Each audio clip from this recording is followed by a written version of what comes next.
Bonsoir, jeudi 11 juin, bienvenue dans le journal de TV 78 pour faire le tour de l'actualité locale. Voici les titres.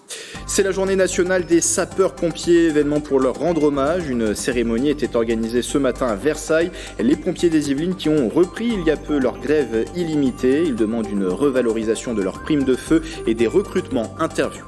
Et depuis la semaine dernière, la bergerie nationale de Rambouillet a rouvert. Tout a été aménagé pour accueillir le public dans le respect des conditions sanitaires. Mais le site attend toujours son public. Reportage à suivre. Et puis cet artiste élancourtois multicasquette vient de sortir Le Géant, son premier single. Karl Laforêt a su faire de sa grande taille un atout. Son portrait à la fin de ce journal. L'épidémie de coronavirus continue sa lente décrue dans les Yvelines où aucun décès supplémentaire n'a été enregistré en 24 heures. Depuis le début de la crise, 507 personnes sont mortes à l'hôpital.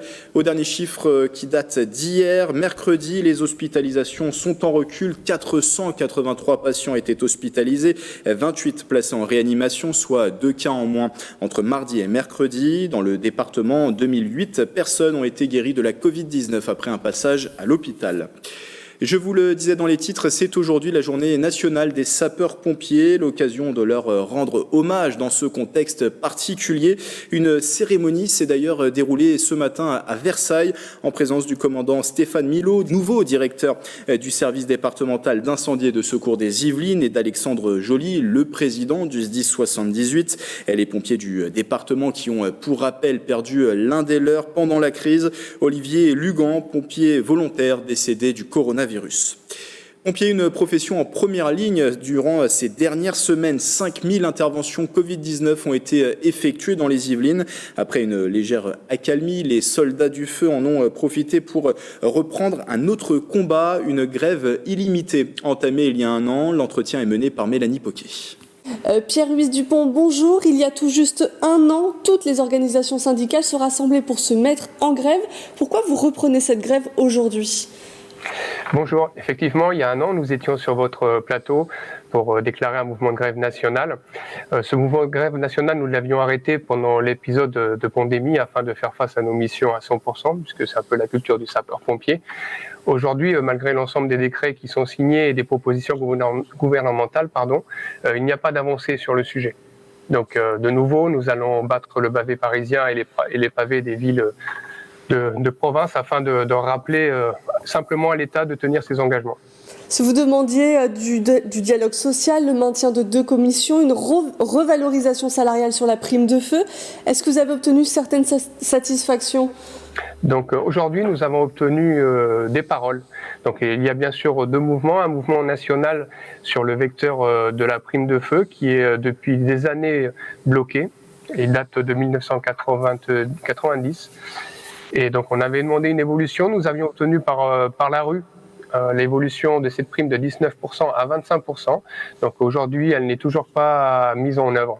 Ça, c'est le côté national. Et ensuite, côté départemental, nous avions profité de cette action pour rappeler le manque d'effectifs de sapeurs-pompiers professionnels qui est sur toute la France, et non pas qu'en Île-de-France, sur toute la France. Là, on sort on est encore un tout petit peu d'une situation inédite. Est-ce qu'avec tout ce qui s'est passé, vos revendications ont évolué ou ce sont les mêmes ? Alors, elles n'ont pas évolué, elles sont les mêmes, et je dirais même qu'elles ont martelé le fait du manque d'effectifs, puisque à un moment, sur notre département, nous avons dû augmenter les effectifs de garde journaliers afin de pérenniser notre réponse incendie, puisque la charge opérationnelle était telle qu'on risquait de ne pas pouvoir répondre à la mission incendie, qui est d'ailleurs la seule que nous savons et nous avons le droit de faire. Alors justement, vous avez aussi été fortement mobilisés. Comment ont vécu les pompiers des Yvelines toute cette situation sanitaire ? Il faut rappeler que le SDIS des Yvelines a fait face parce que malheureusement l'État, sans créer de polémique, mais en étant très factuel de pompiers de terrain, était complètement absent sur le terrain. Notre maison mère, la Direction générale de la sécurité civile, également complètement absente. Donc c'est la synergie de l'ensemble des départements d'Île-de-France et l'expérience des tas de crise des sapeurs-pompiers d'Île-de-France qui ont permis de répondre et de faire face tant en matériel qu'en technique humaine, qu'en ressources humaines. C'est vraiment une intercorporation d'Île-de-France qui a permis de faire face, malheureusement par l'absence de l'État et notre maison mère, la Direction de la sécurité civile. Quelles ont été vos principales missions? Transporter des malades, aller faire les premières constatations peut-être d'un malade? Alors, il y a eu 2 missions. La première mission, nos missions régaliennes, nous avons maintenu notre charge opérationnelle sur l'incendie, le secours routier, le secours à victimes. Et là-dessus est venue s'additionner toute la détresse et le risque sanitaire. Donc 2 missions. Une première mission qui était d'aller chercher les victimes identifiées Covid. Et ensuite, nous avions mis en place des véhicules de reconnaissance afin d'aller identifier clairement si la victime était dite Covid ou pas. Ça, c'est la mission opérationnelle. Et ensuite, le SDIS a également participé à des missions de soutien en logistique, en matériel, en intervention avec l'Agence régionale de santé, différents partenaires. Encore une fois, le sapeur-pompier a montré qu'il avait une action opérationnelle, mais était également en action sur diverses actions de secours et de soutien à la population. Et ça démontre encore une fois, je permets d'insister sur ce manque d'effectifs réels de sapeurs-pompiers professionnels qu'il faut enfin marteler. C'est une histoire de sécurité, c'est ma sécurité en tant que sapeur-pompier, c'est aussi votre sécurité, parce qu'en tant que citoyen, vous avez le droit d'être en sécurité, et à un moment, on risque d'avoir ce fil très tendu et cet élastique risque de casser. Et cette sécurité, certains d'entre vous en ont payé le prix. Olivier Lugan, infirmier volontaire. Alors certes, oui, il faut rappeler, d'ailleurs j'en profite de cette instance pour d'avoir un devoir de mémoire à tous les gens qui ont eu des gens décédés dans cette crise sanitaire, à tous nos frères d'armes de sapeurs-pompiers, qu'ils soient civils, militaires ou volontaires, touchés par le virus, et également à ces partenaires, ces gens qui faisaient partie des rangs des sapeurs-pompiers volontaires, qui ont été contaminés à l'extérieur de notre établissement et qui ont subi malheureusement cette triste fin. Mais une pensée pour lui, sa famille, et voilà, sachez qu'on leur porte toujours notre soutien. Est-ce que c'est aussi une preuve que vous étiez en première ligne et que vous avez été touché? Un argument aussi peut-être pour cette prime de risque que vous pouvez prendre des fois et qui est l'un de vos chevals de bataille?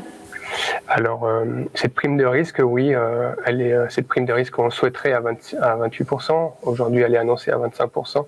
Oui, elle démontre simplement que nous avons un métier dangereux, mais je profite encore une fois de cette instance pour rappeler que le métier de sapeur-pompier n'est pas classé dans les métiers dangereux.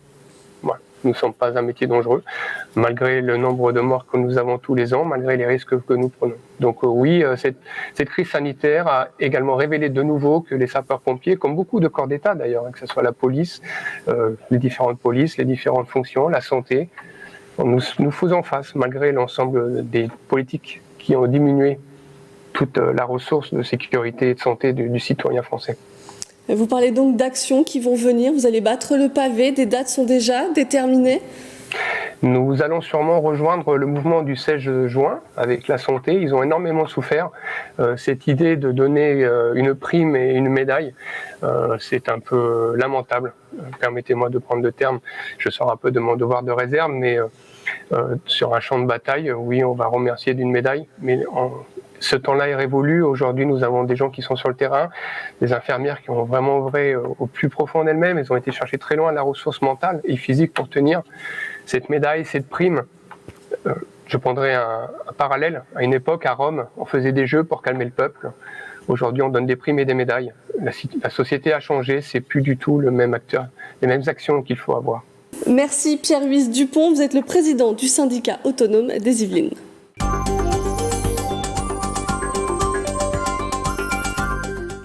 Le second tour des élections municipales, c'est le 28 juin prochain. À Mantes-la-Ville, seule commune RN d'Île-de-France, 2 listes se feront face après les retraits d'Amitis Mesdagui et de Romain Carbone. Le maire sortant Rassemblement National Cyril Naute, en tête après le premier tour, fait face à Sami Damerji, candidat centriste. Avec sa liste L'Union pour Mantes-la-Ville, ce dernier a appelé d'ailleurs dans un communiqué son adversaire à débattre face à lui. Sami Damerji propose à Cyril Naute 10 micro-débats dans différents endroits de la ville au contact des habitants. Il accuse l'élu, je cite, d'avoir refusé depuis 6 ans de travailler avec tous les partenaires de la ville. D'ici le second tour, présentation dans nos éditions des différents candidats engagés pour le scrutin. Au Claye-sous-Bois, Anne-Claire Frémont est à la tête des Claye-sous-Bois, c'est vous. La liste s'est classée 3e après le premier tour. Et nous lui avons donné 2 minutes pour vous convaincre.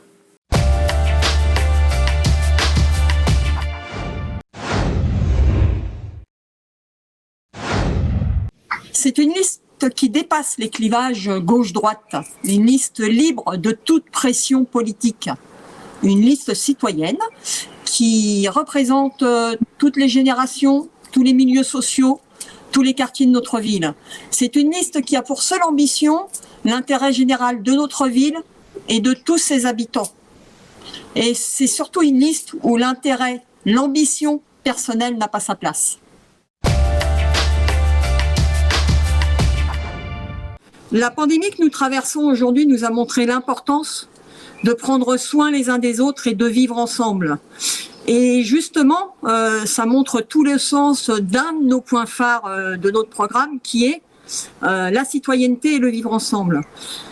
La citoyenneté, ce sera par exemple la démocratie participative, réapprendre à vivre les uns avec les autres et non pas les uns à côté des autres.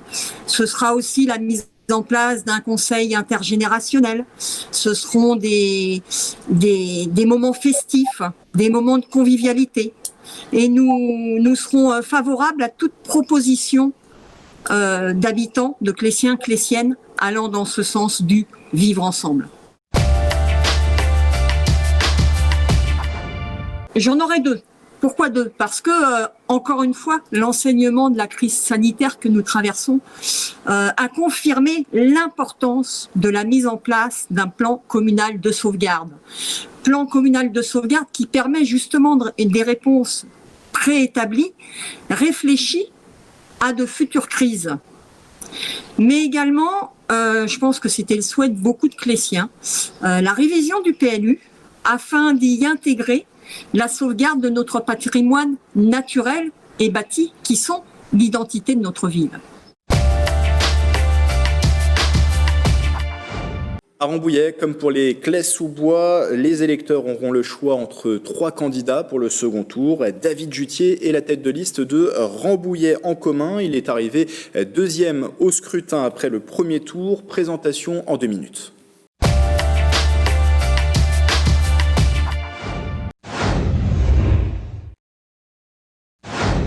Le premier point fort, c'est la diversité et l'expérience des personnes qui la composent. Au premier tour, on a rassemblé le plus largement possible. Donc, on a des personnes écologistes, évidemment. Moi, je suis issu du mouvement écologiste Europe Écologie Les Verts. Donc, on a évidemment des écologistes sur la liste. On a des personnes qui viennent du mouvement de Benoît Hamon, Génération.s. On a des personnes du mouvement de Delphine Bateau, Génération Écologie. Et puis, on a également le parti animaliste qui nous a rejoint. Donc, un des points forts de notre liste, c'est d'avoir su, dès le premier tour, rassembler assez largement. Le point phare, je pense que c'est celui qui colle le mieux à l'actualité, c'est le centre municipal de santé qu'on réclame depuis des années, un centre municipal de santé. C'est une structure qui est pilotée par la ville, qui est financée par la ville avec des médecins qui sont salariés et dont les salaires sont remboursés par le paiement des traitements et des soins par la sécurité sociale. Et ça, c'est une structure, un type de structure, il y en a à peu près 2000 en France, qui est extrêmement attractive et qui est une réponse à la désertification médicale qui s'installe sur le sud d'Yvelines et qui est aussi une réponse aux besoins d'anticipation. On lance le plan pour mettre en place un système de santé digne de ce nom sur le sud d'Yvelines à l'échelle du territoire, parce qu'on parle de Rambouillet, mais en réalité c'est toute l'agglomération qui est concernée. Donc première décision, c'est de mettre en place tout ce qui est nécessaire pour construire ce centre municipal de santé. La séance est au programme ce jeudi soir. Les élus de Saint-Quentin-en-Yvelines se réunissent en conseil communautaire à partir de 19h. Une assemblée particulière puisqu'elle se tiendra en visioconférence en raison des conditions sanitaires. À l'ordre du jour, notamment le vote d'approbation du fonds Résilience d'Île-de-France pour aider les TPE et PME touchés par la crise. 500 000 € seront ainsi débloqués à Saint-Quentin-en-Yvelines. Une séance retransmise en direct sur le site internet de l'agglomération. C'est un dispositif proposé par les Yvelines et valable désormais aussi dans le département des Hauts-de-Seine. Le Pass Malin revient cette année. Cette carte permet de bénéficier d'au moins 15% de réduction sur les billets d'entrée dans une soixantaine de monuments des deux territoires. Le pass est à télécharger sur Internet et à présenter à l'entrée des sites concernés dans le département. Le Zoo de Thoiry, le château de Dampierre ou encore celui de Breteuil à Choiseul font partie de ce dispositif. Autre lieu partenaire du Pass Malin, la Bergerie Nationale qui a rouvert ses portes la semaine dernière à Rambouillet. Après avoir assuré une continuité des soins pendant le confinement auprès des animaux, la bergerie attend désormais le retour de ses visiteurs. Tout a été aménagé pour accueillir le public. Mathilde Demy pour le reportage. Sur un rythme de vacances scolaires, la Bergerie Nationale a rouvert ses portes tous les après-midi de 14h à 18h. Plus d'activités dans les lieux clos, les visiteurs sont essentiellement à l'extérieur. La réouverture donc était conditionnée à la mise en place effectivement d'un protocole de réouverture. Nous avons dû mettre en place les gestes barrières sur l'exploitation, mettre à disposition des visiteurs des masques, du gel hydroalcoolique et instituer un circuit sur l'exploitation de manière à ce que les gens ne se croisent pas. Devant le corps de ferme, une terrasse a été aménagée pour accueillir les consommateurs du Mérinos Café. Malgré l'aménagement d'un circuit à sens unique pour les visiteurs, le retour est encore timide. Les gens viennent vraiment par petits groupes et on sent que c'est moins fréquenté qu'à l'habitude, mais voilà, ça reprend tranquillement, ce qui nous permet aussi de reprendre nos marques, de nous réorganiser et on espère que l'été à venir et les vacances vont nous apporter une fréquentation relativement normale. En attendant le retour d'une fréquentation normale, la Bergerie Nationale va accueillir le Paris fermier qui devait avoir lieu au mois de mai. Pour respecter les gestes barrières, l'événement se déroulera sous forme de drive. Les gens peuvent aller sur le site du Paris fermier, passer commande auprès des producteurs qu'ils connaissent et avec qui ils ont l'habitude de commercer et donc réserver leurs produits et vendredi ils pourront venir avec leur véhicule, faire ici le tour de l'exploitation agricole et passer avec leur voiture de stand en stand pour retirer leurs commandes. Les visiteurs pourront récupérer leurs commandes auprès des 59 agriculteurs présents de 9h à 18h le vendredi 12 juin. Lui retrouvera son public la semaine prochaine. Le musée de la ville de Saint-Quentin en Yvelines rouvrira le 17 juin. Annonce de l'agglomération aujourd'hui.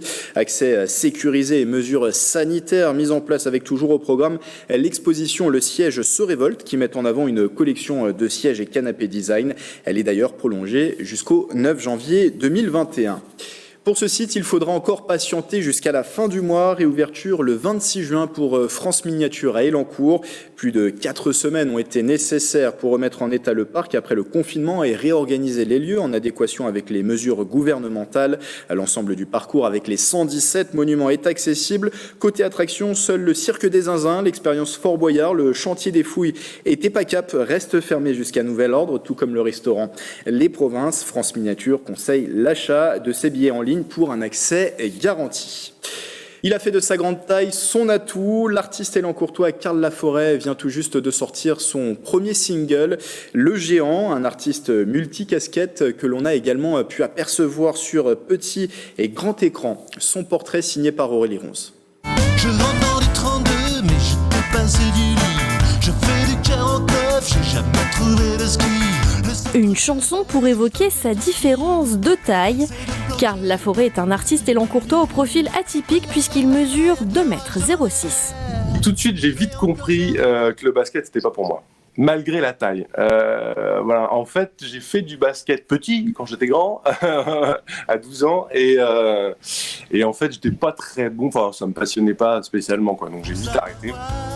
Et je m'amuse beaucoup plus sur les planches. Ouais.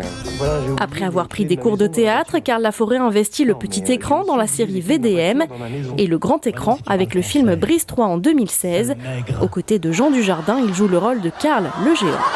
Bravo, très élégant. Moi, ma casse, elle a des ailes et s'appelle la classe. Ah ouais? Bah vol alors. On m'interpelle tout le temps. Ah, il fait beau là-haut, tu mesures combien, machin. Elle me dit, mais t'en as pas marre?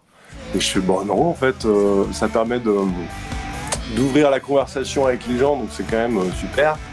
Également musicien autodidacte, il choisit de parler de son quotidien dans son premier titre, Le Géant, qui mêle humour et musique rock.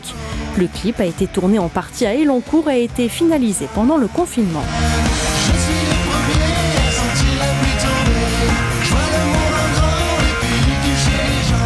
J'ai tourné avec un petit téléphone et un stabilisateur.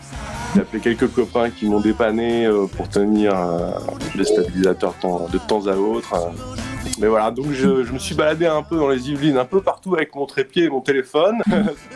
En attendant de retrouver la scène quand la situation sanitaire le permettra, Karl Laforêt donne rendez-vous à ses fans tous les jeudis à 18h sur les réseaux sociaux pour une web-série au titre évocateur. Que mon taux personnalisé, il est sacrément assaisonné. Et je vais donner tout ce fric pour qu'il n'y ait plus de service public. Alors les impôts, mon cul! Et puis en cette journée nationale des sapeurs-pompiers, cette intervention pour le moins difficile mais réussie cette semaine dans les Yvelines. Lucky a été sauvé par les pompiers du côté de Breuil-Bois-Robert. Ce Jack Russell est resté coincé 24 heures sous terre après avoir poursuivi un renard dans son terrier. L'unité de risque animalier a été dépêchée sur place et alors que tout espoir semblait perdu, l'opération a réussi. Lucky n'avait en plus rien perdu de sa vitalité après un séjour dans le terrier. Bravo en tout cas aux pompiers pour cette intervention difficile. Voilà, c'est la fin de ce journal. Merci de l'avoir suivi.